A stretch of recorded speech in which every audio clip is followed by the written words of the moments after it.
This isn't Plankton's world, and he didn't give you a chum bucket hat, which is allowing people to control your mind. It's not a thing, guys.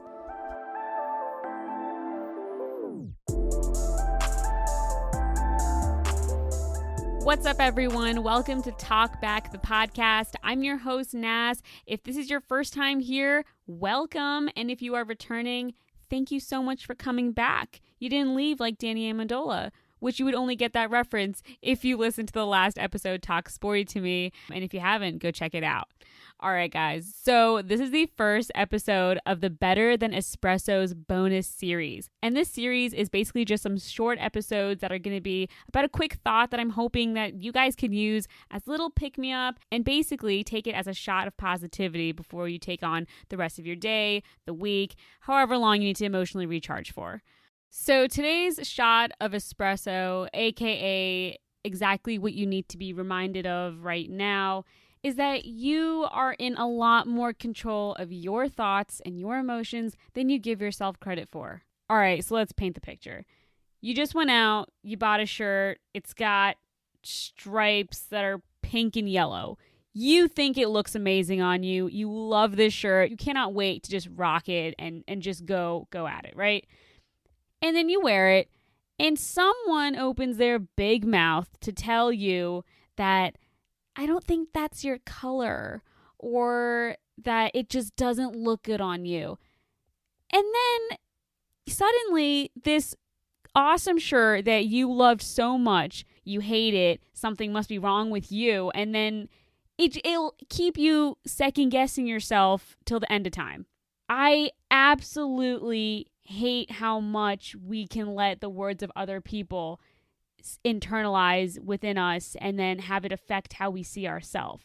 That seriously sucks, because when people say those things, they don't really realize that they are actually stripping away the small joys in life from people. And we can never change what people say and how they're going to react, their opinions, their critique. People will always talk. But what we can change is how we react and how we respond to what they say.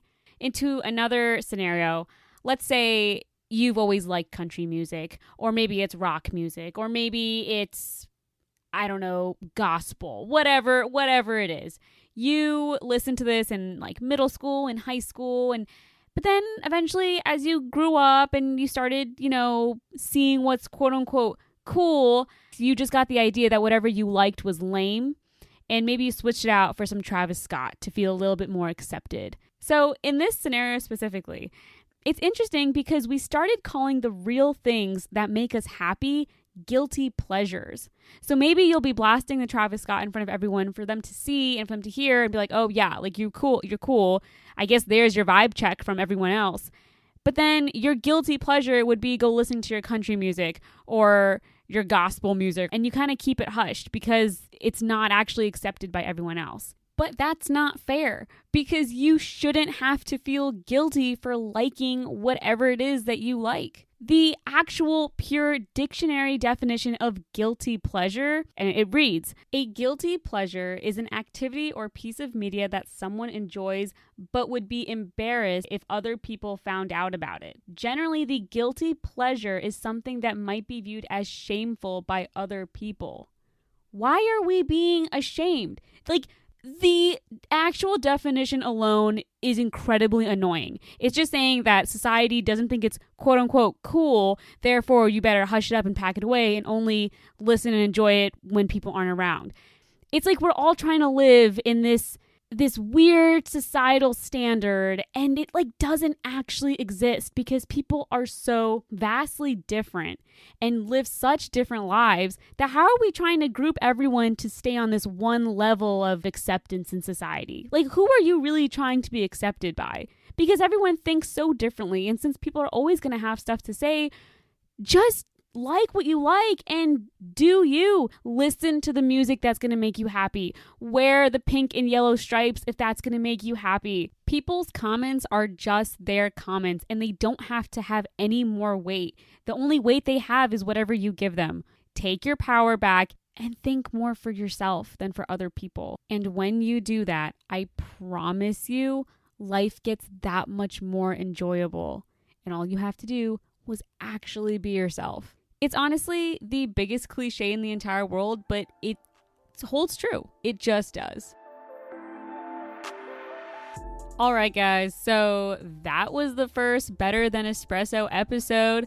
I hope you guys enjoyed it. It's just, like I said, a little pick-me-up, and it's a shot of espresso. It's not a shot of tequila. They're going to do two different things. So I hope this just energized you and just changes your perspective and live life a lot more freely and on your terms, okay? Because that's what your life is about. You are the main character. You really are. So don't let other people tell you different. All right? Stay well, stay healthy as always, stay safe. There's still a pandemic happening. So, wear your mask, wash your hands, and as always, spread good vibes and not germs. I'll see you guys at the next episode.